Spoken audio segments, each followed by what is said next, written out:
Oi, pessoal. Vamos começar, então, a nossa aula de ELD. Tá? Essa aqui é a última aula de conteúdo da disciplina, né? Então, a gente terminou todo o conteúdo de operações aritméticas, né, das 4 operações principais. A gente viu aí como uma operação adicional à raiz quadrada, né? E hoje a gente vai falar de um circuito auxiliar, né? É um circuito adicional a essas operações aritméticas, que é o circuito comparador, né? Ele é tão importante quanto as operações aritméticas, e para a gente ter uma ideia de quão importante dentro das funcionalidades de uma CPU, a gente pode imaginar, assim, a gente pode pensar um pouquinho, e o if, o for, o while, todos esses são instruções fundamentais de qualquer linguagem de programação que são feitas a partir de comparações, né? Então, todas as estruturas condicionais e de repetição, elas são feitas comparando, né? Então, você tem sempre uma etapa de comparação de variáveis aí, para que são testadas para verificar a continuidade ou não dessas operações, né? Então, hoje a gente vai falar um pouquinho do circuito lógico que implementa essa funcionalidade, tá? Se a gente pensar bem, como é que seria o circuito comparador mais simples, né, que vem à nossa mente? Então, certamente um comparador de 1 bit, né? Então, eu tenho 2 bits de entrada, o A e o B, e quais seriam as saídas desse circuito?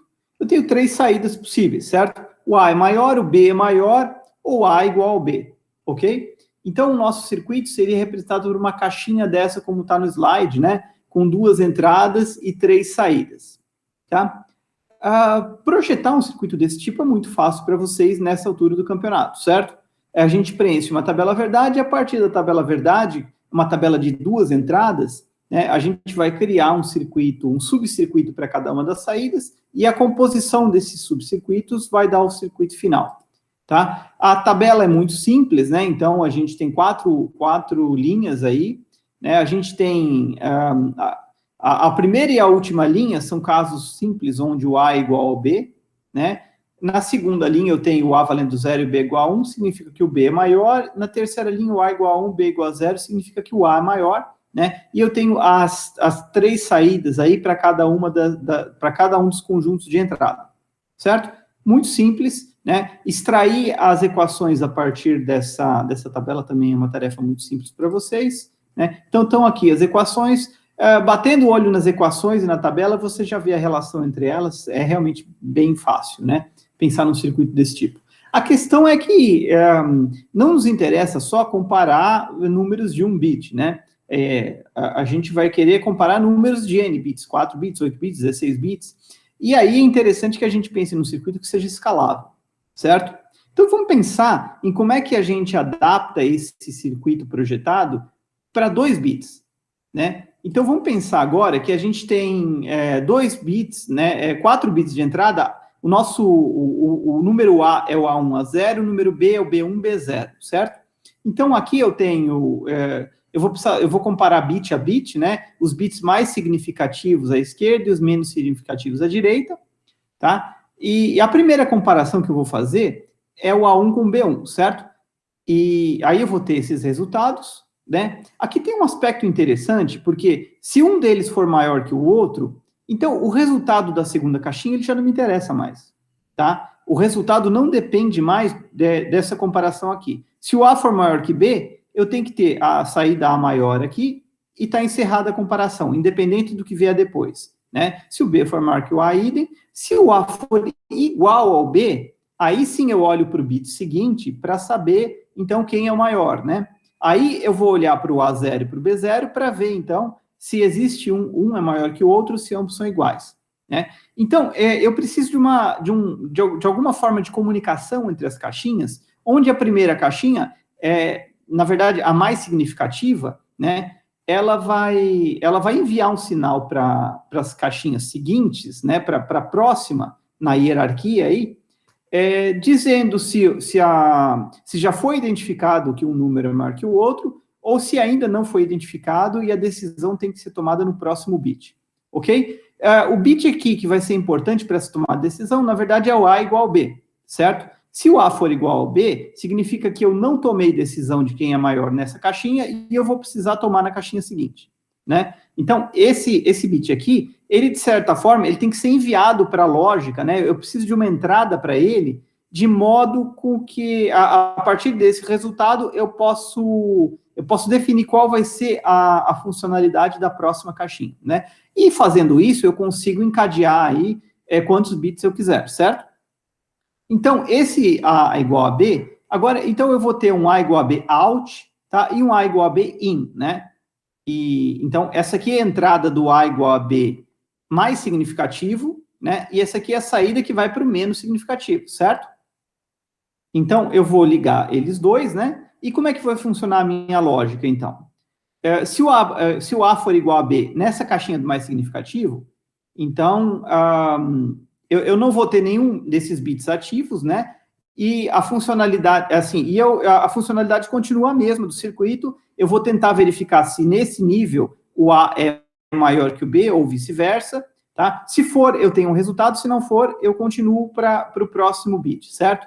Agora, se o A for diferente de B, significa que eu já tenho a decisão de quem é o maior, então as caixinhas seguintes aqui, elas já não têm funcionalidade nenhuma, né? Então, eu tenho que, mais ou menos, eles vão funcionar dessa forma, né? Se o A igual a B in for igual a 1, certo? Decisão no próximo bit. Então, continua funcionando. Se o A igual a B in for igual a 0, decisão já tomada anteriormente, e as saídas são todas zeros, né? Então, o A maior e o B maior são zero, porque, enfim, eu já decidi anteriormente quem é o maior, se é o A ou B, e eu tenho que repassar essa informação, o A igual a B out, ele vai ser igual a zero também, porque eu já tenho, um deles é maior que o outro, certo? Então, ele não pode ser igual, né? Então, todas as saídas são iguais a zero, se o meu A igual a B in é igual a zero, né?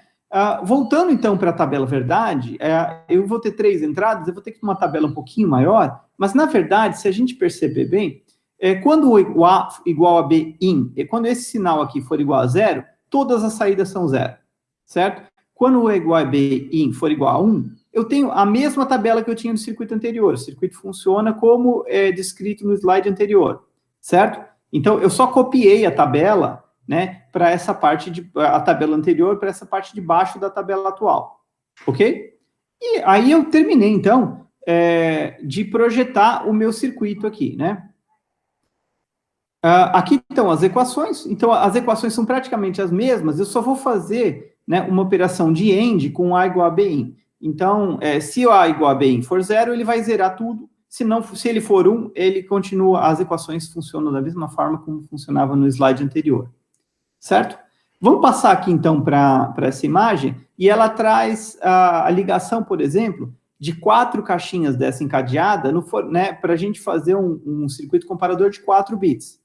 Tá? Então, como é que vai funcionar? Eu vou tentar fazer a comparação nesse primeiro bit, no mais significativo, tá? E se um dos dois for maior, vai sair 1 aqui, em uma dessas duas saídas, e 0 aqui, né? Se eu sair 0 aqui, ele vai zerando todo mundo, e tudo isso aqui vai sair 0. De modo com que o maior, ele vai ser, se o A for maior, vai sair 1 aqui, né? E esse O aqui vai receber esse 1, vai sair 1 aqui. Tá? Se o A for maior, então sai 0 no B, então o B vai ser 0 aqui, e vai sair 0 aqui também, tá? Se o A for igual a B, eu vou fazer a mesma análise a partir daqui agora, né?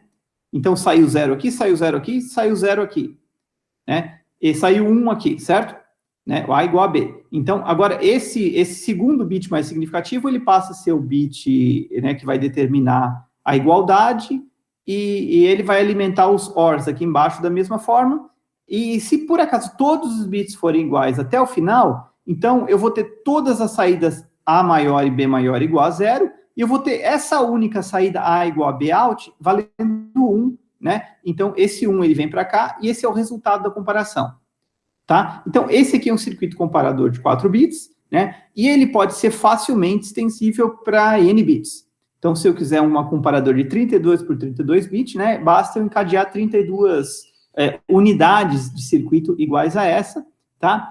Lembrando que na unidade do bit mais significativo, eu preciso colocar 1 aqui na entrada A igual a B in, né? Então, como eu não tenho nenhum outro subcircuito enviando uma entrada para esse aqui, Então, eu coloco 1 aqui para que o circuito funcione, certo? Se eu colocasse 0 aqui, eu ia zerar tudo e o circuito não ia funcionar. Né? Então, eu coloco VCC ou 1 aqui e o circuito funciona, né, verificando do mais significativo até o menos significativo as igualdades, ok? Então, esse aqui é um circuito bem simples, né, muito fácil de implementar, tá? E ele encerra o assunto da disciplina, tá? Então, aí nos próximos dias a gente vai falar um pouquinho sobre a avaliação, né? Mas o material aqui tá encerrado. Se vocês tiverem dúvida, então, por favor, postem as dúvidas no fórum, entrem em contato de alguma forma, né? Nos próximos dias vocês vão receber informações aí de quando vai ser a prova e como é que a gente vai fazer, né? E qualquer dúvida, então, postem no fórum, eu vou estar à disposição de vocês, ok? Então, até mais, pessoal. A gente volta a falar, então, sobre a avaliação, tá?